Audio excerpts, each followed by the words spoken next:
Hello বন্ধুরা, সবাইকে শুভ সকাল। তো আজকে তো তোমরা জানোই সবাই যে আজ হচ্ছে শিব চতুর্দশী। তো আমিও বেরিয়ে পড়লাম চটপট রেডি হয়ে পুজো দেওয়ার জন্য। তো আমার সাথে আমার বোন মা তারাও গিয়েছিল।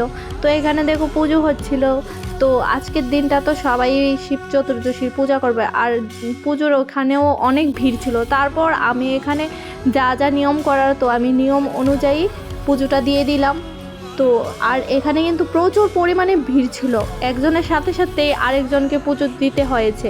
তো অনেক বড় লাইন ছিল। তো এভাবে আমরা পুজোটা দিয়েছিলাম। তারপরে আমি এখানে মোম ধূপকাঠি তো এখানে জ্বালিয়ে নিয়েছিলাম। তারপর এখানে পুজোটাও কমপ্লিট হয়ে গেছে। তারপর আমার বাড়ি থেকে একটু দূরে একটা মেলা ছিল, তারপর আমি সেখানে গিয়েছিলাম সন্ধ্যায়। তো মেলাতে তেমনটা ভিড় ছিল না। তো তারপর একটু ঘুরে আমরা বাড়িতে ফিরে এলাম। আর তারপর আমরা আমাদের উপোসটা ভাঙলাম এক সিদ্ধ খেয়ে।